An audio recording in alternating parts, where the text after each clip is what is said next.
आज चर्चा करेंगे स्वर और व्यंजन, संज्ञा, सर्वनाम, क्रिया, विशेषण, हिंदी शब्द समूह, लिंग विधान और कारक प्रयोग, प्रत्यय, उपसर्ग से जो बहुत मुख्य प्रश्न हैं उनसे संबंधित चर्चा करने वाले हैं। उससे पहले अगर आपने अभी तक हमारे चैनल को सब्सक्राइब नहीं किया है तो ज़रूर कर लें और वीडियो को लाइक करें और साथ ही शेयर भी करें। चलो चलते हैं प्रश्नों की श्रृंखला में। पहला प्रश्न देखिए, देवनागरी लिपि में वर्णों की कुल संख्या कितनी है? तो उत्तर है इसमें 52। अगला प्रश्न देखिए, देवनागरी वर्णमाला में स्वर ध्वनियों की संख्या कितनी है? तो वो है 11। हिंदी की देवनागरी वर्णमाला में व्यंजन ध्वनियाँ कितनी है? वो है 41। अगला प्रश्न देखें, हिंदी में स्वर वर्णों के वर्गीकरण की संख्या कितनी है? तो 3 है। अगला प्रश्न देखिए, इनमें से है स्वर कौन सा है? तो है स्वर उ है। और अगला प्रश्न है, इनमें से संयुक्त स्वर कौन सा है? तो है इनमें से ए। इनमें से दीर्घ स्वर कौन सा है? तो आप देखें प्रश्न पहले, यो है ई। औ क्या है स्वर है या दीर्घ स्वर है? तो देखें तो उत्तर इसका है संयुक्त स्वर। तो अगला प्रश्न देखें, वर्ग युक्त व्यंजनों की संख्या कितनी है? तो 25 है। अच्छा, तो मैं यहाँ पे एक और मैं बात बता दूँ कि जो प्रश्न जो 4 विकल्प हैं इनको अलग अलग समझाने के लिए हम वहाँ पर समझाएंगे। जैसे पीछे आपसे हमने बात की, स्वर की बात करेंगे, है स्वर, दीर्घ स्वर, प्लुत स्वर, ये सारी बातें, और इनमें जो विकल्प हैं उनके विषय में टॉपिक जो प्रकरण चलता है उसमें हम विधिवत रूप से समझाएंगे। यहाँ पे यदि हम आपको उन सारी बातों की बात करेंगे तो बहुत बड़ा वीडियो बन जाएगा। इसलिए जो है मैं आपको प्रश्न और उसके उत्तर दे रहा हूँ, और उसकी में जो विकल्प हैं उनसे संबंधित जानकारी लेना है तो आप जो है अगले वीडियो में, यानी कि उससे संबंधित जो वीडियो हो उसमें आपको अवश्य मिलेगा।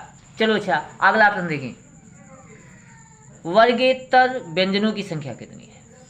वो है 8। अगला प्रश्न देखो, संयुक्त व्यंजनों की संख्या कितनी है? जो संयुक्त व्यंजन हैं वो 4 हैं। इनमें से कौन सा तालव्य व्यंजन है? तो देखिएगा 4 है। इनमें से कौन सा व्यंजन कंठ व्यंजन है? तो आप देखिएगा ख है। और देखिएगा अगला देखिए, इनमें से कौन सा व्यंजन मूर्धन्य है? तो इसमें देखिएगा टा है। और अगला प्रश्न देखो, इनमें से कौन सा व्यंजन ओष्ठ है? तो ये है पा। और देखो इसका हम आपको वीडियो दे चुका हूँ जहाँ पे वर्णों के विषय में बताया है और कहाँ से किस वर्ण का उच्चारण होता है, वो वीडियो अवश्य देख लेंगे तो ये सारी समस्या आपकी हल हो जाएगी। अच्छा, अगला प्रश्न देखिएगा, जो कौन सा व्यंजन है? ये मूर्धन्य व्यंजन है, तालव्य व्यंजन है, ऊष्म व्यंजन है, अंतस्थ व्यंजन है? तो कौन सा है? ऊष्म व्यंजन है। तो देखिएगा अगला प्रश्न देखिएगा, इनमें से कौन सा व्यंजन अंतस्थ व्यंजन है? का है, चा है, पा है, या है? तो कौन सा है? तो या है। देखिएगा इसमें से। अच्छा, अगला देखें, माँ व्यंजन किस वर्ग का है? तो ये जो है माँ है, पा वर्ग का व्यंजन वर्ण है। देखिएगा उसके बाद देखो अगला प्रश्न है, छा व्यंजन किस वर्ग का है? तो ये तालव्य का है। स्वरों के उच्चारण को कितने भागों में बांटा गया है? तो ये 3 भागों में बांटा गया है, जैसा कि मैं पीछे बता भी चुका हूँ। और अगला देखिएगा, इनमें से कौन सा अग्रस्वर है? अग्रस्वर यानी ए है। और अगला प्रश्न देखिए, इनमें से कौन सा मध्य स्वर है? तो मध्य स्वर जो है आ है। स्वरों के उच्चारण में इनमें से पश्च स्वर कौन सा है? अ है। इनमें से कौन वर्ण अघोष है? तो ये अघोष इसमें का है। इनमें कौन सा घोष वर्ण है? तो इसमें से आपको मिलेगा ये जो है घा जो है घोष है। इनमें से जो है कौन सा घोष वर्ण है? तो ये जो घा है ये घोष वर्ण है। तो अगला प्रश्न देखिए, संज्ञा कितने प्रकार की होती है? तो ये जो है 5 प्रकार की होती है। अगला प्रश्न देखें, इनमें से कौन सी संज्ञा व्यक्तिवाचक है? तो जो व्यक्तिवाचक है वो है कृष्ण। अगला देखिएगा, निम्नलिखित में कौन सी संज्ञा व्यक्तिवाचक है? तो इनमें से जो व्यक्तिवाचक है वो है हिमालय। अगला प्रश्न देखिए, इनमें कौन सी संज्ञा जातिवाचक है? तो ये जो है जुलाहा है। इनमें से कौन सी संज्ञा भाववाचक है? तो ये बुढ़ापा है। अगला प्रश्न है, इनमें से कौन सी संज्ञा समूहवाचक है? तो देखो मंडल है। इनमें से कौन सी संख्या द्रव्यवाचक है? तो जो द्रव्यवाचक है वो है तेल। देखो ये सारी जो इसमें से बातें आ रही हैं, इसको जो विशेष रूप से देखने के लिए हमारे अगले वीडियो देखते रहेंगे, उसमें से हम विधिवत रूप से समझाएंगे, जो कि आपको जो है अच्छी प्रकार से समझ में आ जाएगा। चलिए, अच्छा अगला प्रश्न देखिएगा। दक्षिण शब्द में कौन सी संज्ञा है? तो भैया ये जो है व्यक्तिवाचक है। पंडिताई शब्द किस संज्ञा का बोधक है? तो ये जो है आपका भाववाचक संज्ञा है। सोना किस संज्ञा का बोधक है? तो ये है द्रव्यवाचक का बोधक है। और अगला प्रश्न देखिएगा। तो देखें, सर्वनाम के कितने प्रकार हैं? तो भैया सर्वनाम के प्रकार हैं 6।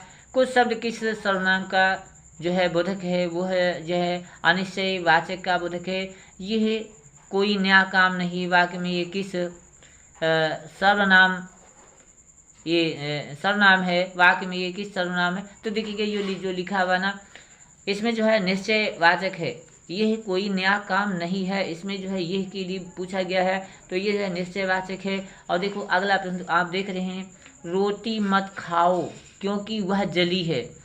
रोटी मत खाओ क्योंकि वह जली है, यह किस प्रकार का है? निजवाचक का है, निश्चयवाचक है? निश्चयवाचक कौन सा है? तो भैया देखो ये निश्चयवाचक है।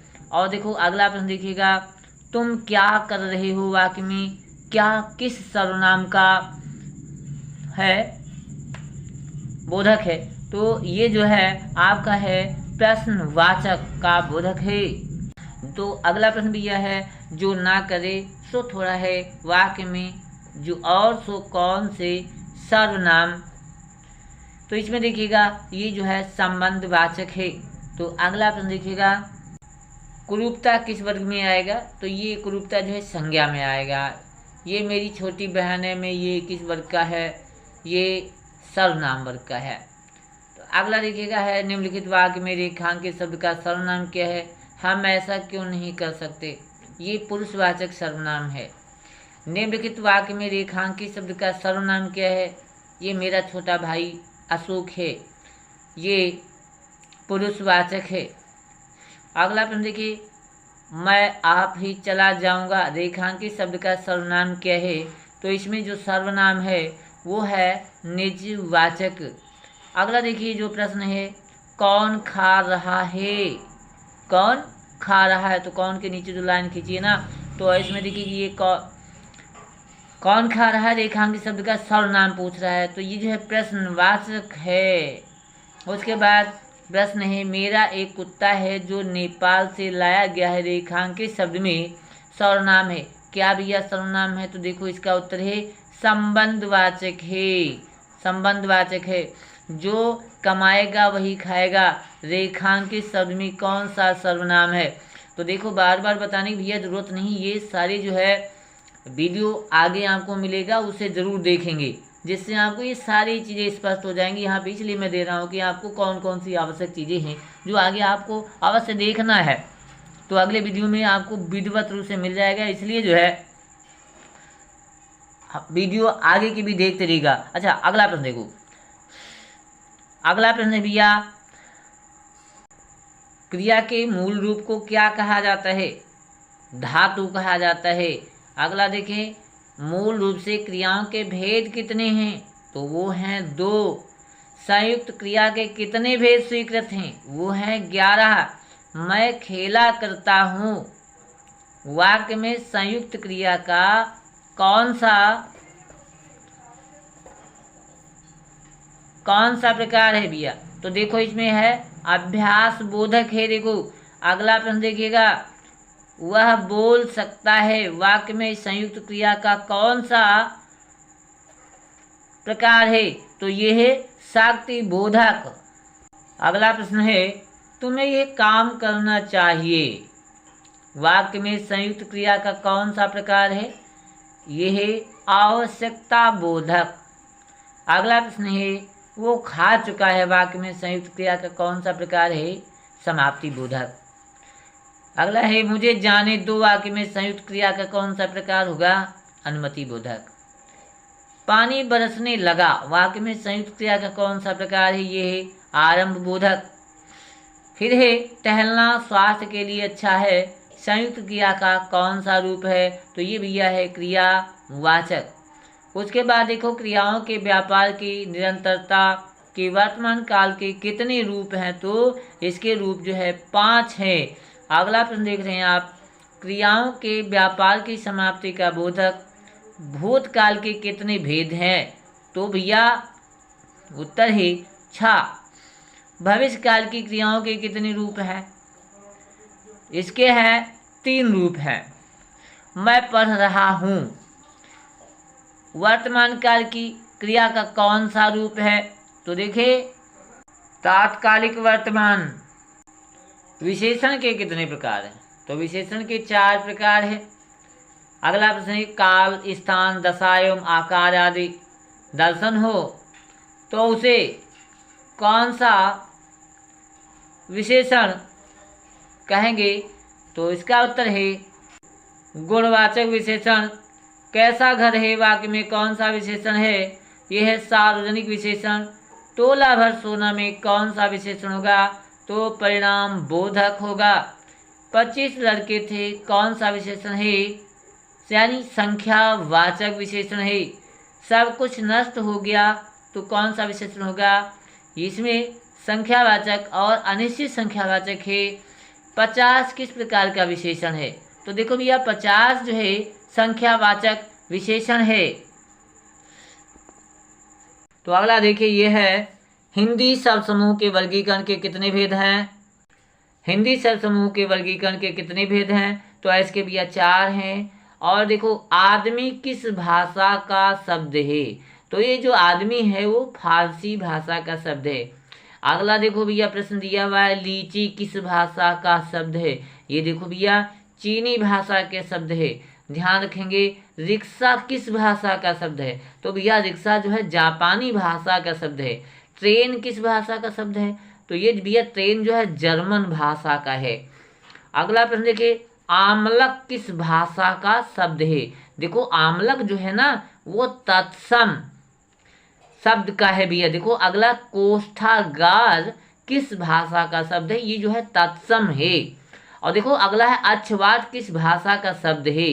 तो जो अच्छवाट है ना ये तत्सम है। पिकनिक किस भाषा का शब्द है?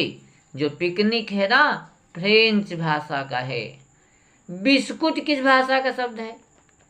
जो बिस्कुट है ना वो पुर्तगीज का है। कॉलर किस सब भाषा का शब्द है? जो कॉलर है शब्द ना वो जर्मन भाषा का देखो है। अलमारी किस भाषा का शब्द है? अलमारी तो ये है पुर्तगीज। हाँ ध्यान रखो, चश्मा किस भाषा का शब्द है? जो चश्मा है ना ये फारसी की भाषा का शब्द है। कामला तौलिया किस भाषा के हैं? ये जो है पुर्तगीज के हैं। तो अगला प्रश्न देखिए, एक दूसरे के पर्यायवाची हैं तो इनमें से विकल्प में से कौन सा उत्तर होगा? किरण मयूख। अगला प्रश्न देखिएगा, किंकर शब्द किसका पर्यायवाची है? देखो दास कहो या सेवक वाचकी, दास या सेवक का। इनमें अग्नि का पर्यायवाची कौन नहीं है? तो इनमें से अग्नि का पर्यायवाची जो है अनिल नहीं है। जल का पर्यायवाची कौन सा वर्ण क्रम है? तो जो क्रम वाला है जो दिया हुआ ना वारी नीर रंबू तो ये सही है। अगला प्रश्न है, भारती वाणी गिरा विमला पर्यायवाची किसके हैं? तो माँ भगवती सरस्वती के है। अगला प्रश्न देखो है, इनमें से कौन सा शब्द रात्रि का पर्यायवाची नहीं है? तो भैया इनमें से कौन सा शब्द रात्रि का पर्यायवाची नहीं है? निशा यामिनी रजनी रजनीचर नहीं है। निम्नलिखित में कौन पर्यायवाची युग्म नहीं है? तो इसमें रजनीचर। निम्नलिखित में कौन पर्यायवाची युग्म नहीं है? स्त्री पुरुष। अगला प्रश्न, कौन सा युग्म पहाड़ का पर्यायवाची नहीं है? विपिन कांतार। अगला देखो प्रश्न है, अम्बु, नीरद, जलद, वारिद किसके पर्यायवाची शब्द हैं? बादल के। अगला प्रश्न देखो है अम्बुज, नीरज, जलद, वारिद किसके पर्यायवाची हैं? तो भैया ये है कमल के। अगला है देखो नभ का पर्यायवाची कौन है? नभ का पर्यायवाची कौन नहीं है? ये जरूर ध्यान रखें, है और नहीं है। नभ का पर्यायवाची कौन नहीं, तो इसमें भैया कौन नहीं है? ना भी नहीं है और बाकी सभी हैं। अगला प्रश्न है भैया खग का पर्यायवाची कौन युग्म नहीं है? तो ग्रह, नक्षत्र।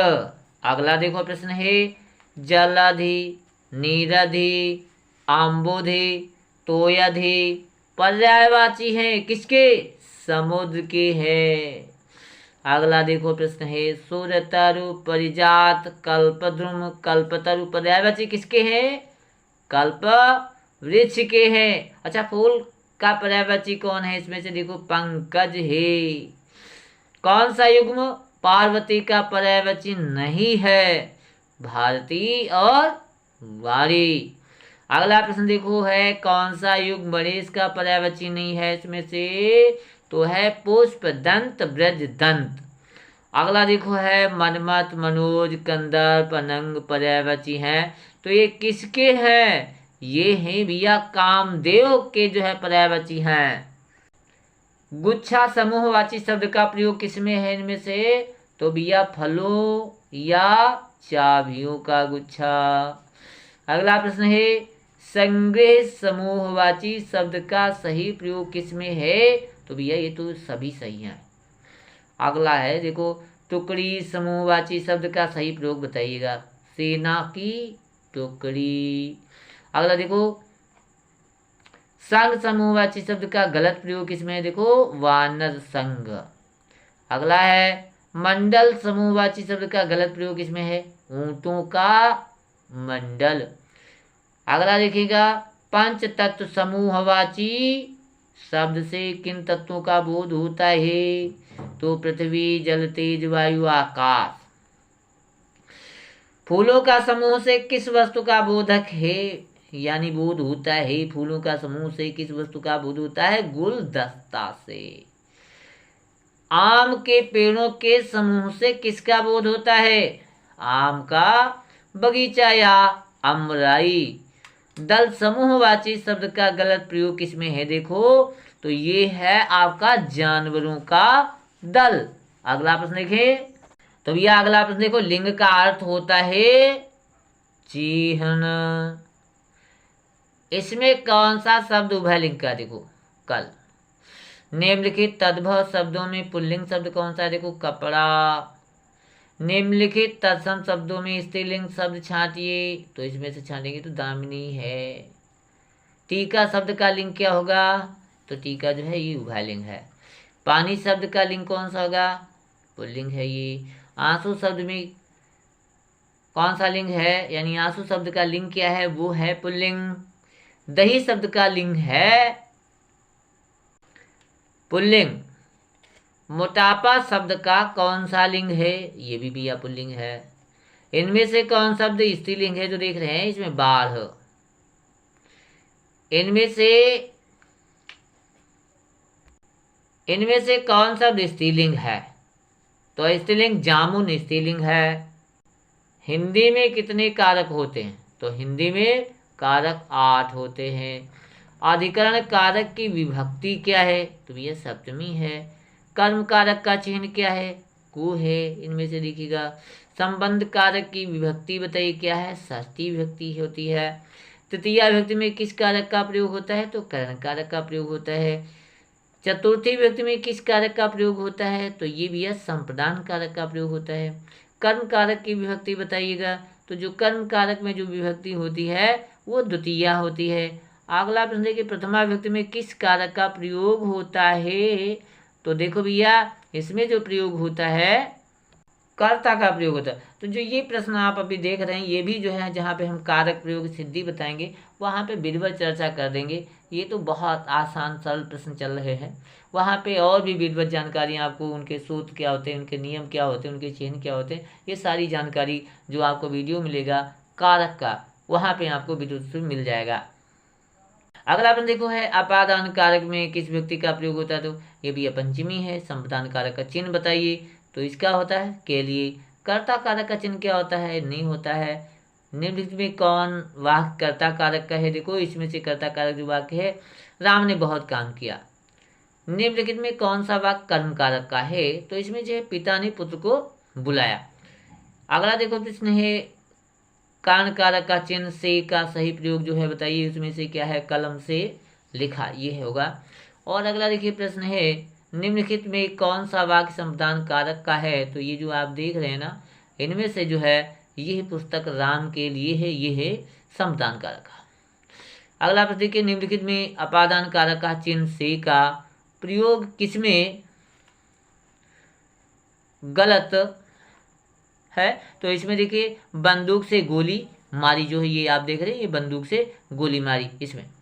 निम्नलिखित में संबंध कारक का चिन्ह क्या होता है, का, की, के होता है।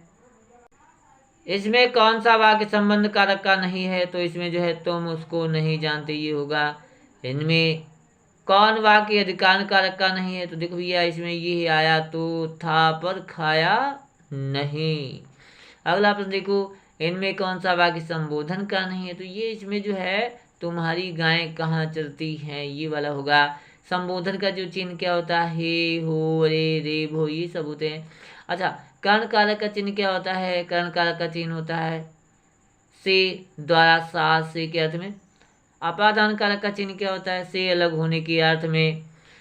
और देखो अधिकरण कारक में किस चिन्ह का जो है प्रयोग होता है, वो प्रयोग होता है में पर। इनमें देखो भैया शुद्ध शब्द कौन सा होगा, जो देख रहे हैं, तो जो आशीर्वाद है ये सही होगा। अगला देखें निम्नलिखित में शुद्ध शब्द कौन सा होगा, भैया देखो जो है विश्लेषण शब्द सही होगा इसमें से। और फिर अगला देखो निम्नलिखित में शुद्ध शब्द फिर बताना है, तो इसमें से आपका सही होगा अधिष्ठाता। अगला प्रश्न देखो निम्नलिखित में कौन शब्द शुद्ध है, देखो कवयित्री सही है। निम्नलिखित में शुद्ध का चयन कीजिए, उज्ज्वल। और उसके बाद देखो इनमें शुद्ध कौन है, तो शुद्ध है विषाद। निम्नलिखित में शुद्ध शब्द फिर बताना है, चरमोत्कर्ष। निम्नलिखित में शुद्ध शब्द का चयन करना फिर है, तो इसमें से जो शुद्ध शब्द होगा प्रदर्शिनी, प्रदर्शनी होगा, प्रदर्शनी नहीं प्रदर्शनी। अगला प्रश्न देखो भैया है निम्नलिखित में शुद्ध फिर शब्द बताना है, ओ श्रृंखल। निम्नलिखित में शुद्ध शब्द फिर देखिएगा, जो शुद्ध है वो श्रृंगार है। निम्नलिखित में शुद्ध शब्द फिर देखिएगा कौन सा होगा, इसमें से प्रतिमूर्ति होगी। और सभी में देखिएगा शुद्ध शब्द की बात की है, ज्योत्सना। फिर देखिएगा निम्नलिखित में शुद्ध शब्द बताना है इनमें से, तो कौन सा होगा, देखे प्रज्वलित। निम्नलिखित में शुद्ध शब्द फिर आपको अनुग्रहित। फिर भी देखिएगा निम्नलिखित में शुद्ध शब्द का चयन करना है, जो ये है पूजनीय, सब सही होगा। अगला देखिएगा निम्नलिखित शब्दों में शुद्ध कौन है, देखिएगा इसमें भी सन्यासी सही होगा। प्रत्यय से जुड़ने वाले शब्द को क्या कहते हैं, तो प्रकृति कहते हैं। प्रत्यय जुड़ते हैं किसमें, शब्द के अंत में जुड़ते हैं। प्रत्यय के कितने भेद होते हैं, तो भैया 3 भेद होते हैं। इनमें कौन प्रत्यय का भेद नहीं, देखो कारक जो है प्रत्यय का भेद नहीं है। इनमें से कौन हिंदी का प्रत्यय नहीं है, जो खाना है वो हिंदी का प्रत्यय नहीं है। निम्नलिखित में प्रत्यय से जुड़ा शब्द बताइएगा, पंडिताइन। निम्नलिखित में कौन उर्दू प्रत्यय नहीं है, आनी। निम्नलिखित किस शब्द में नी प्रत्यय नहीं लगा है, तो भैया देखिएगा किसमें नहीं लगा है, जेठानी। और देखिएगा इसके बाद में इनमें कौन सा शब्द आयन प्रत्यय का नहीं है, तो जो आयन प्रत्यय है वो किसमें नहीं है, देखिएगा सुनारिन, तो इसमें है सुनारिन। इनमें से कौन सा शब्द आयन प्रत्यय का नहीं, जो सुनादीन है वो नहीं है। इनमें से उर्दू प्रत्यय दान के शब्द का नहीं है, तो भैया अन्नदान। उसके बाद देखिए प्रश्न है, निम्नलिखित में या प्रत्यय से जुड़ा शब्द बताइए, तो भैया है बगिया। निम्नलिखित में ईला प्रत्यय से जुड़ा शब्द क्या होगा, वो होगा चमकीला। देखिए उसके बाद निम्नलिखित का उत्तर हाँ या नहीं में आपको देना है।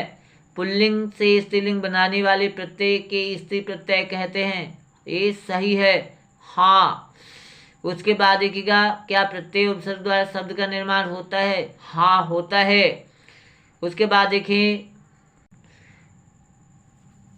क्या प्रत्यय उपसर्ग द्वारा शब्द निर्माण होता है, बिल्कुल हाँ। धातु या क्रिया में प्रत्यय लगने से तद्धित होता है, नहीं। शब्द में प्रत्यय लगाने से तद्धित होता है, हाँ। उपसर्ग कहाँ जुड़ते हैं, शब्द या धातु के पूर्व में। अगला प्रश्न देखो है, निम्नलिखित में वी उपसर्ग से युक्त शब्द कौन नहीं है, विद्वान। संस्कृत में उपसर्ग की जो संख्या कितनी है, 22 है। अगला प्रश्न देखिए, निम्नलिखित उपसर्ग में युक्त शब्द बताइएगा, तो देखिए इसमें है परिहार। उसके बाद देखिएगा अगला प्रश्न है, हिंदी में प्रयुक्त उपसर्ग के लिए गए हैं, कौन से।